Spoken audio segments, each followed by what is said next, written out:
السلام عليكم، مرحبا بكم مرة أخرى على قناة ماسك بول.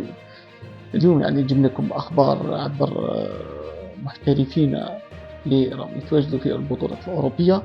عندنا خبر حول اللاعب أنيس حاج موسى، وأيضا خبر آخر حول اللاعب عبد الرحمن رباش.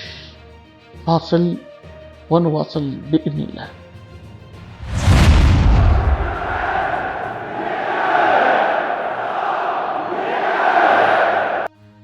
ما تنسوش ابونيو واشتركوا في القناة ليصلكم كل جديد.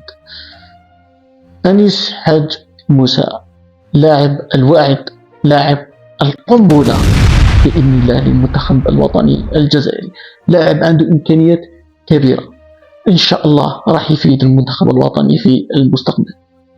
ما تنسوش هذا اللاعب لاعب صغير يبلغ من عمر 22 سنة ويلعب في البطولة الهولندية، بطولة مع فريق فيتاس. آخر خبر وهو انتقال لاعب أنيس حاج موسى إلى العملاق الهولندي فينورد في الموسم القادم بإذن الله. هذا ما حسب أعلنوا موقع تويتر للفريق، راح تشوفوه معنا.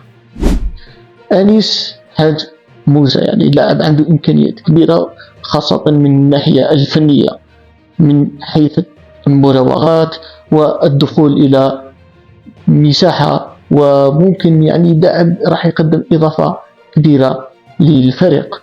راح ينتقل الموسم القادم بإذن الله إلى فينورد، وراح يكون زميل زرقي لاعب المنتخب الوطني إن شاء الله. راح يطور إمكانياته في هذا النادي، ممكن موسم النادي راح يلعب رابطة أبطال أوروبا بإذن الله، راح يكون إضافة كبيرة للمنتخب الوطني الجزائري. اللاعب الثاني اللي راح نتناوله هو عبد الرحمن رباش، لاعب ينشط في البطولة الإسبانية الدرجة الأولى، لاعب ينشط في فريق ديبورتيفو ألافيس. هو لاعب مهاجم ويبلغ من العمر 25 سنة. إن شاء الله هذا اللاعب عنده إمكانيات كبيرة.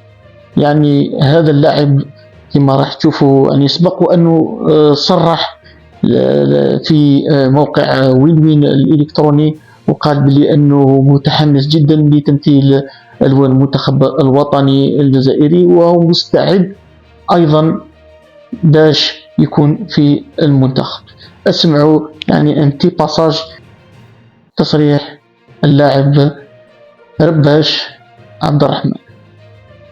تلعب في البريمير ديفيزيون دائما تحب المنتخب الوطني، وان شاء الله يعيطونا المنتخب. كما شفتوا راهو يقبل باش يكون في المنتخب الوطني، لاعب واعد بإذن الله، عنده إمكانيات، خاصة عنده يتميز بالسرعة، وسجل عدة أهداف مع ألافيز. هو لاعب حقيقة هو لاعب احتياطي، ولكن في كل مرة يدخل يبرهن باللي عنده إمكانيات كبيرة. نشكركم على المتابعة والإصغاء. إن شاء الله ما تنسوش أبونيو في القناة وفعلوا الجرس ليصلكم كل جديد. تشاو.